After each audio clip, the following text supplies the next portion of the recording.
I was 22 when the lines on the blackboard turned into streets, and the streets turned into a city that refused to die.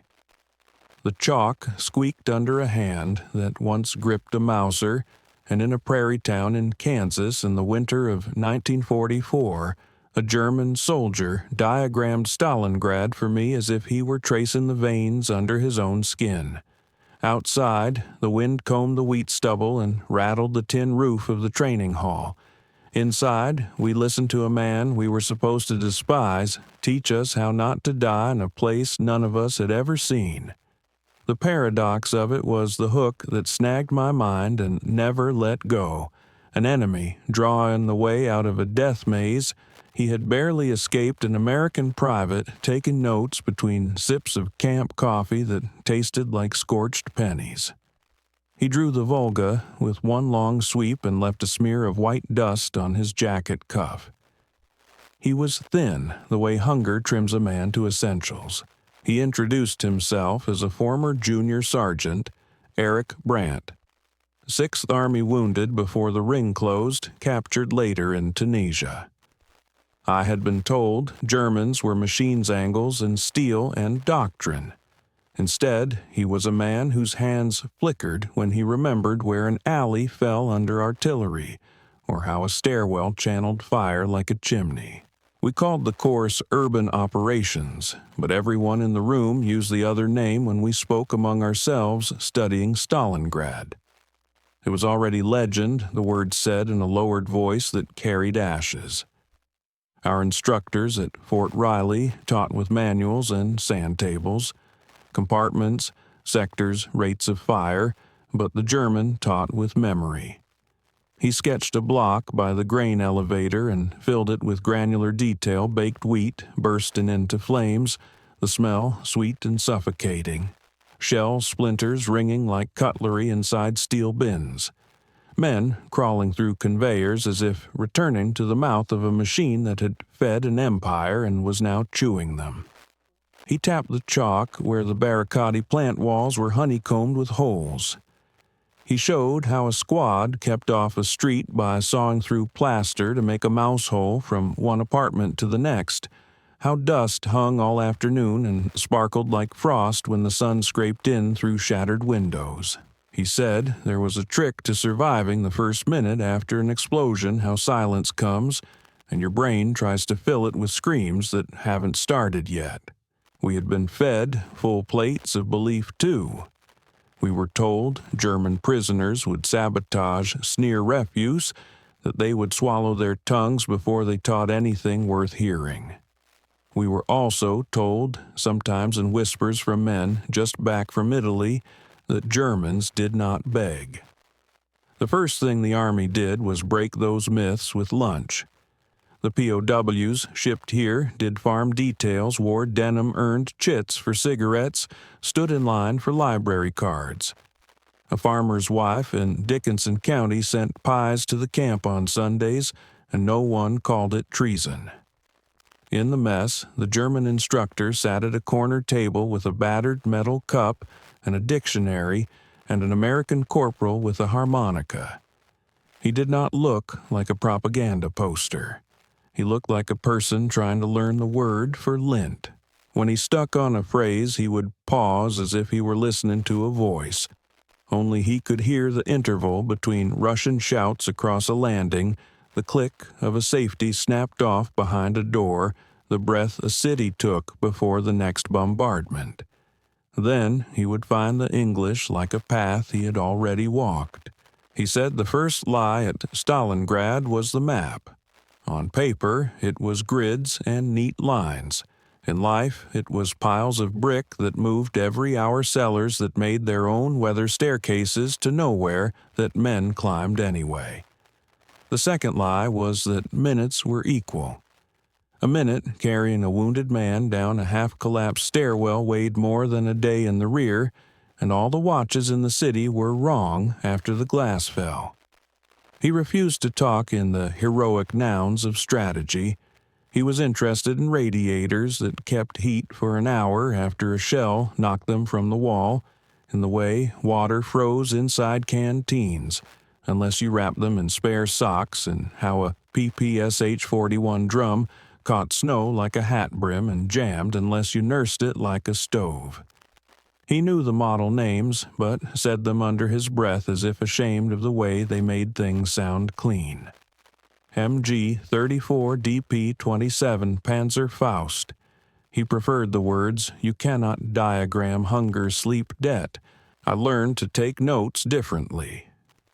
Instead of arrows and unit symbols, I wrote, "Keep close enough to feel their breath, because distance is where artillery lives." He called it hugging, that creeping intimacy infantry learns when there is no sky. I filled a page with his small rules: never stand in doorways, never cross a street without 2 grenades, and someone you trust, never sleep with your boots off. Never light a cigarette unless you grip it deep in your palm. Glow forward and low and make peace with the rats, because they find the bread and the dead before you do, and these are connected. When he wiped the board, the smears left a ghost city behind him, outlines of alleys and factories and ferries that came at night across the Volga, with men who couldn't swim and swore they wouldn't have to. I had gone into the army ready to fight my war, as if it were a debate with bullets, a chance to prove I belonged to a country as strong as the words in its songs. By the time the German folded the rag and the chalk dust settled, the romance was gone. What remained felt truer. If my war was going to be changed, it would be changed by this, a man who walked me into hell with a piece of chalk and asked me to notice the door hinges. The backstory he gave me did not start with banners. It began with boxes and ropes and crates, half of war being shipment. He said that before the city he had learned the weight of things, a crate of 7.92 rounds heavier when wet, a bundle of field dressings like a promise that someone thought you were worth the canvas. He said men arrived in Stalingrad with their pockets full of small lies, tucked in by mothers and officers, lucky coins, letters, maxims about iron and will. The steppe had already simplified them, but cities, he told me, take the rest. In a city, the walls don't care what you believe. They care about angles and hands and timing. He admitted he had believed nonsense about us too across another ocean and another set of posters. He had been told Americans were either hyenas or saints, both deadly. He confessed he had decided to shoot fast if he saw a surrendering American, because American mercy would only be an ambush. Then he described the North African sand where he ran out of men. He said the first American he saw up close offered him water, and he wanted to throw it in the man's face to preserve at least the insult he had brought with him across continents. Instead, he drank and coughed and could not look at the man without feeling the ridiculous tug of gratitude. In our chalk sessions, he refused to narrate his survival as cunning. He called it a broken sequence of narrow things, an angle that spared him a bullet, a stove in a basement that let him thaw his gun oil, a Russian nurse who pointed down a rubble corridor without a word when he dragged a wounded boy into the clinic. He described how Winter did the arithmetic in Stalingrad. Steel obeyed it first. Bolts, stiff springs, arrogant barrels wedded to snow by a rim of ice. Then flesh fingers, insubordinate noses, leaking into scarves that froze into masks, feet that lost language and communicated only by pain. He said rations were numbers that could not be lied to. He remembered issuing his bread with the reverence of a priest, slicin' and starin' to ensure each man got his gram count share, then cutting a hair more for the one who had carried the satchel charges last night. He put a fingernail to the board and scratched where the Red October plant made its own weather. Steam and soot made snow into ash, and ash into paste. He marked Pavlov's house and didn't name it. To him, it was just a corner that never ran out of bullets. He drew the tractor plant with its skeleton frames like saints from whom the skin had been taken for icons. He didn't mention heroism except to say that it was a good way to get killed unless you hid it under work. He said the word Rattenkrieg once, and then translated it into something plainer, a fight that turns men into creatures, not because they are degraded, but because only creatures can survive when rooms become caves, and the dark grows teeth. Sometimes after the chalk, he went to the fields with a work detail and came back with Kansas sun on his face. He would carry a paper bag with the sandwich in it, and I would wonder which farmer had slipped it to him. Kindness made him uneasy, especially the kind that costs nothing. He trusted sweat. He trusted a woman handing him a pair of mittens because she had seen his hands bleed onto a fence post he fixed for her. He did not trust smiles. I watched the smile slowly become a thing he could tolerate, then a thing he caught himself returning. What did I believe when I walked into those lessons? That war was a puzzle that succumbed to cleverness, that cities were large problems reducible to smaller ones, that good men with good maps were owed good outcomes. He rubbed out my confidence in 2 strokes. First the map, then the word owed. The city paid nobody, it took everything. He said the Russians had mastered the trick of hugging, staying so close to Germans that their own artillery was neutralized, turning the breath between enemies into a no-man's land you could measure in knuckles. He showed how hugging could save your squad if you learned to feel the other man's fear as your own thermometer. When he stiffened, you moved. When he flinched, you pressed. When he prayed, you flanked. He sketched how sound lied.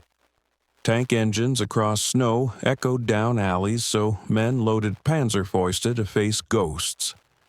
A DP-27 cut the street, but the bullets came from the 3rd-floor window you thought was empty because nobody would be stupid enough to fire from a silhouette. He told us to watch the curtains even in a ruin, how a breeze was not a breeze if it blew against the day's wind.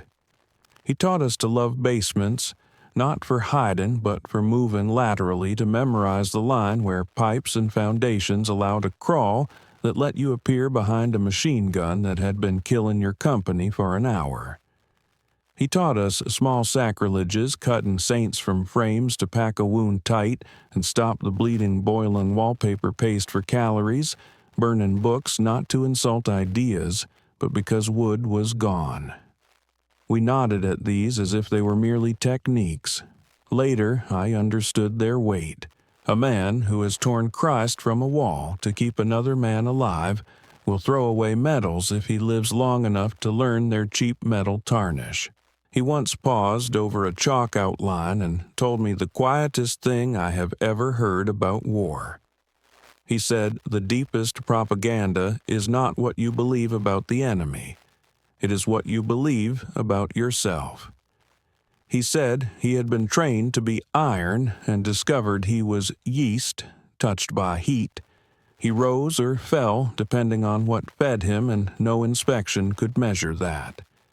In a Kansas classroom, he was being fed something he had no word for yet. I recognized it only because I had eaten it in small amounts as a child and forgotten the taste respect that arrives without having to be won by something loud. I copied all of this into a notebook and started a second notebook for the things I could not admit to the Army. I was learning how to look at a prisoner's hands and read weeks of cold, how to tell whether a man had been an officer by the way he stood alone when nobody watched, how to turn a drill into a promise by adding one human thing, a cup of coffee poured before the lesson, a name remembered without checking a slip. We were a country at war, and I was being armed with chalk and a change in appetite.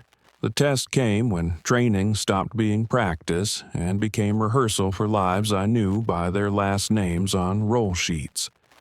A shipment of replacement troops bound for Europe cycled through our post faces raw, with eagerness boots, stiff as if they could stand without feet.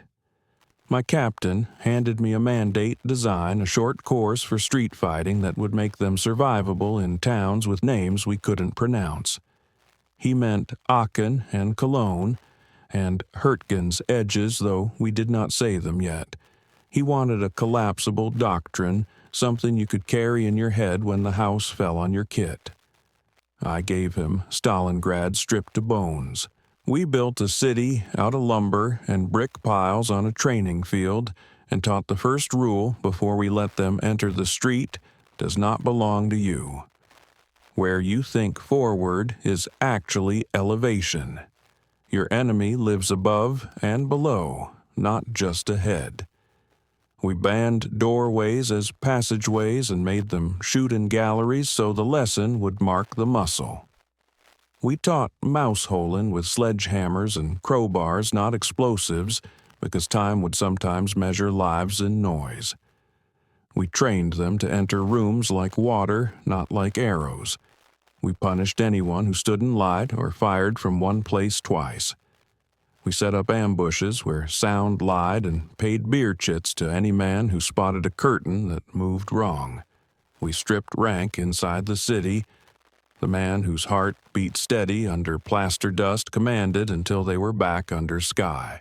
They cursed me for the distances I made them crawl, and for the way I scolded when they slicked their hair back with water that might freeze in their collars in French November. I made them walk a ruined stair with a shattered step over and over until they learned to feel the give underfoot. I made them rotate positions so the radio man understood what the grenadier risked, and the grenadier learned how to nurse a net's battery under cold.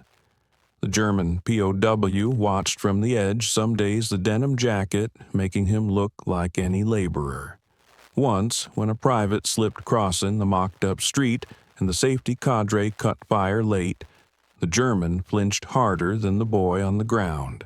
After he leaned close to the chalkboard, drew 3 rectangles and moved a small pebble between them with his finger.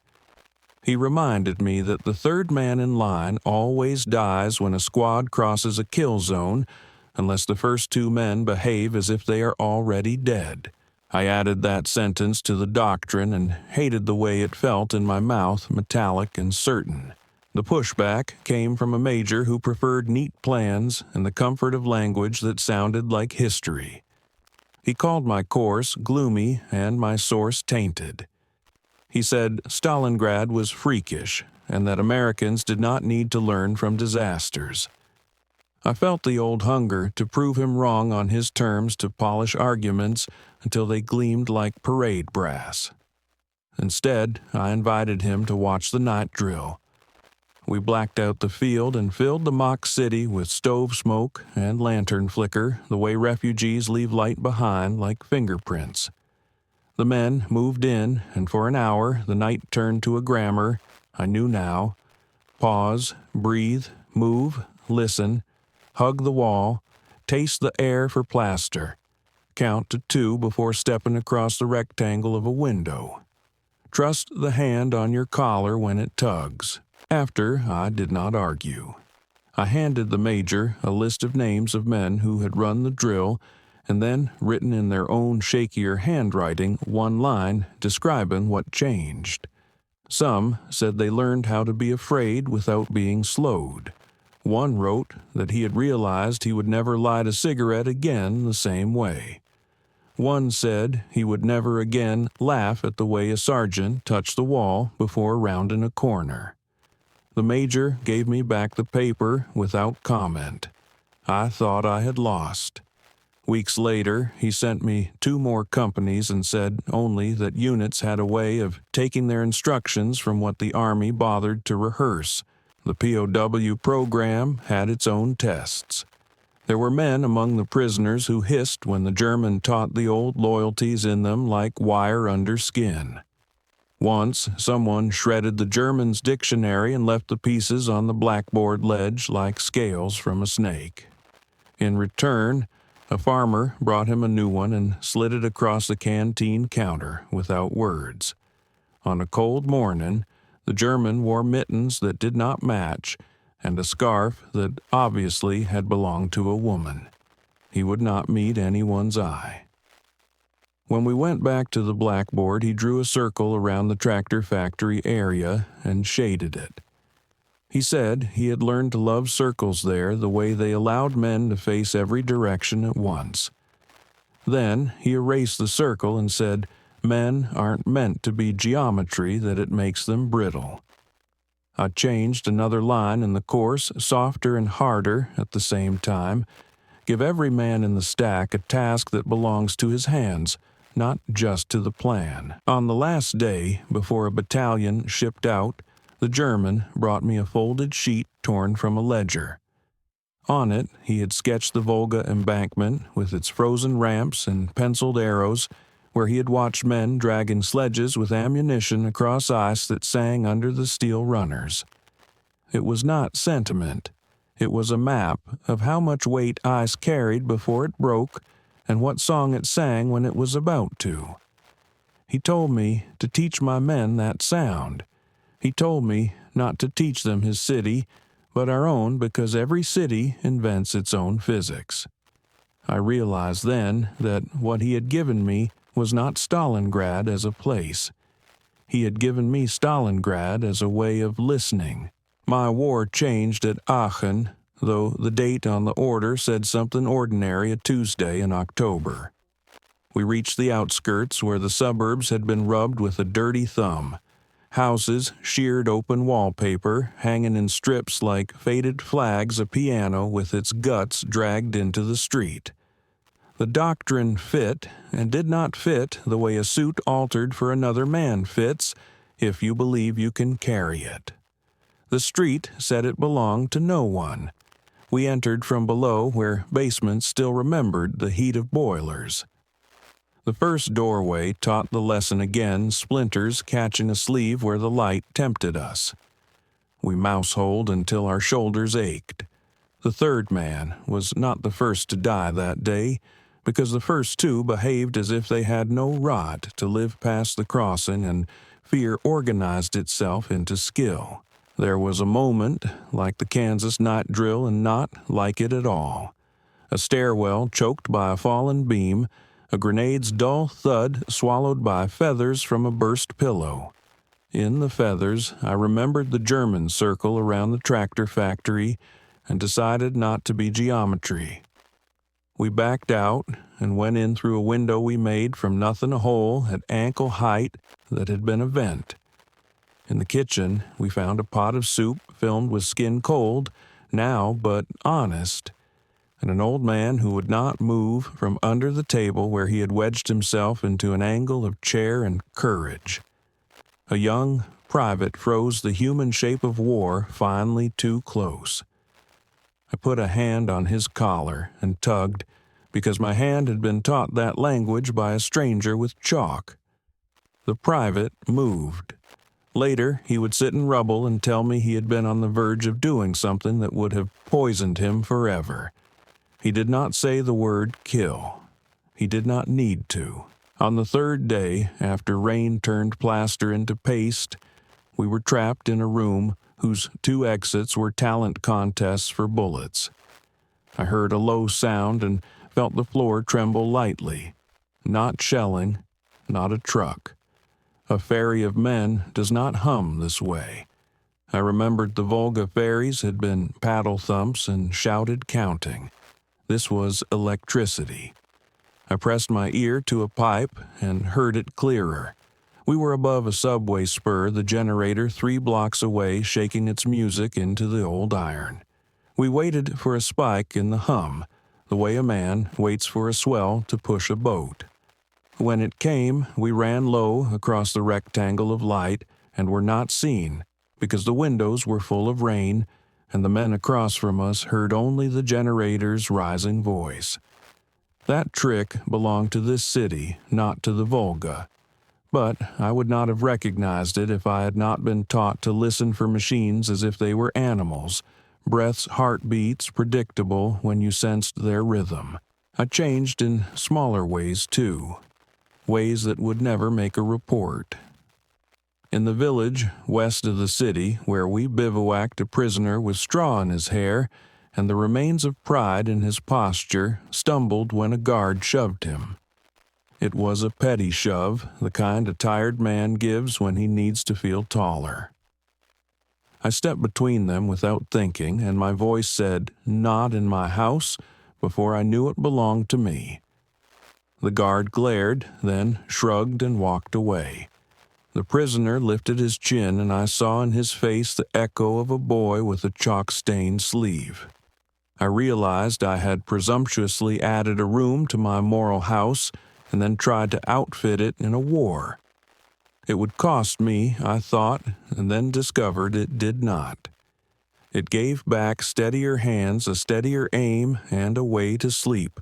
There were losses I did not fix with doctrine. A man I had drilled on doorways took a piece of glass through the neck when a window bowed to a nearby blast and turned to flying knives. Another tripped and broke his leg in a cellar blacker than any Kansas night. We dragged him by his elbows and teeth, and he came home swearing the army owed him dignity and oatmeal for the rest of his life. I could not explain to him that the army paid debts in an odd currency, but I could show up with oatmeal once we were stateside, and his anger had cooled to sarcasm. On the day I wrote my after-action report, I used the words efficient and effective, and felt both words insult the heaviness in my chest. So I added another sentence: no one asked for a doctrine that does not include room for a man to remain. A man is a trap disguised as a plan. No one crossed it out. The war ended, for me, not with a headline, but with dust in a beam of light. Through a chapel window we had swept the particles slow as a prayer. I found a letter in my kit, forwarded twice, paper soft from all the hands it had touched. It was from Kansas, from the camp librarian, written in round schoolteacher script. She said the German had been repatriated, that he had left his dictionary behind with a penciled note.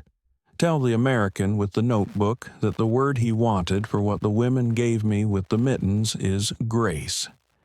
He had drawn a small circle and shaded it and crossed it out. Then he had written the English word, listen, careful, and large, the way a schoolchild writes the letters he wishes to remember forever. My war did not change only on the battlefield. It changed in how I returned. I did not swagger through the parade.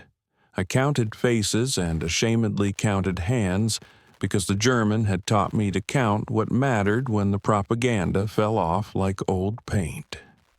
When a baker in our town put a sign in his window refusing service to a family with the German name, I did something reckless by my old standards and ordinary by the new. I bought a dozen loaves and handed them out in the street until the sign came down. My country had given me a uniform. My enemy had given me ears. Between them, I had fashioned a spine that bent less easily to small meannesses than it once had to grand words. Years later, when the metals tarnished to their true metal and the photographs browned at the edges, a letter arrived from a city with a different name than the one in my notebooks. Volgograd, the envelope said, as if cities could rename their wounds the way men try to rename their mistakes. The letter was from a teacher who had found my name in a footnote tracking Allied training programs that had used enemy testimony. He asked if I would speak to his students about a time when Americans had learned from Germans and Germans had learned from Americans, and it had not been considered treason to admit the debt. I wrote back with the only story I knew: a chalkboard, a frost-bitten memory, a set of mittens, a farmer's quiet gratitude. He replied with a photograph of the river in winter, the ice flat, and a pale blue that made my teeth hurt to look at it. He said the ferries still ran in old newsreels that he showed them to children who thought war could be flown over. Before that letter, there had been others. One came from Hamburg with stiff pencil handwriting and careful English. The writer signed himself Eric's cousin and said the man had survived the famine years and fixed bicycles and taught children to wrap their hands in winter before grabbing metal. He said Eric kept a picture of a board with chalk dust streaks and a line in another man's hand, "Doctrine is listening in public." I had not written that exact phrase. Perhaps he had translated me into something cleaner, which is a mercy too. There was a story in the cousin's letter I have not told until now. Eric had been attacked in his sleep by men who believed the old slogan still held weight, still had coin in the after-war economy of shame. He had defended himself with a small hammer and a larger, softer skill. He had walked to the police and reported the assault not as politics but as violence against a neighbor. He had said he was done with abstraction. The police had shrugged and filled out forms. He had laughed a short bark and bought a dictionary with money he could barely spare. A decade after the war, I drove back to Kansas because the bulk of memory must be carried by the body to be properly felt. The camp was no longer a camp. Fences were down the guard towers pulled for lumber, but the wind still combed the field the same way. The building that had been our classroom stood as a grain shed, the blackboard gone. I could still see in the air where the chalk had hung like smoke. The librarian, older, now showed me a box of things left behind by men who had been told that leaving was the same as forgetting.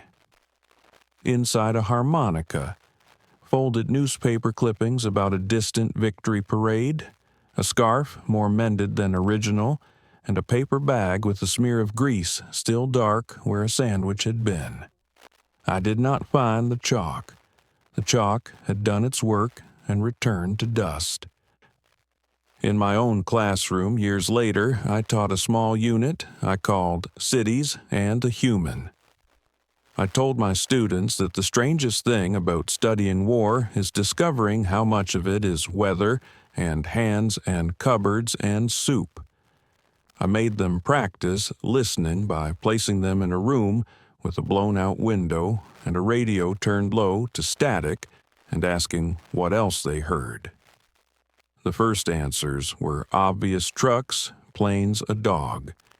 Then something shifted and they started to mention the slight squeak of a shoe. When a man shifts just his weight, the change in a woman's voice.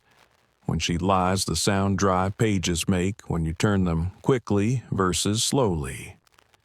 I did not teach them to kill. I taught them to hear life and then asked what they owed it. Sometimes when I talk like this, someone says the word sentimental and expects me to lower my eyes. I do not. Sentiment is the name we give to the sensation of truth when it arrives through the skin instead of through the head. The German's truth came to me that way. Chalk dust on a sleeve, the smell of coffee, the wince when a memory passed through him like a blade that had lost none of its edge. He had not tried to convert me. He had tried to testify. He had shown me Stalingrad not because he wanted me to admire or to pity, but because he wanted the world to stop pretending that war was merely the work of flags. He wanted us to teach our men to keep their boots on and their cigarettes low and their hearts available to mercy. What changed my war was not victory. It was not defeat either. It was the loss of appetite for lies that make cruelty feel like courage. My country had taught me to fight. My enemy taught me to study. Between them, I learned to act within a narrower, nobler band. When I put my head down now, I can still hear the Kansas wind and the river under ice, a low music played on a pipe whose rust still remembers hands. I tell this to the children because I am an old man, and the old have permission to speak in circles. If you want a straighter line, a German soldier helped me study Stalingrad, and because he did, I saved men in a city with another name.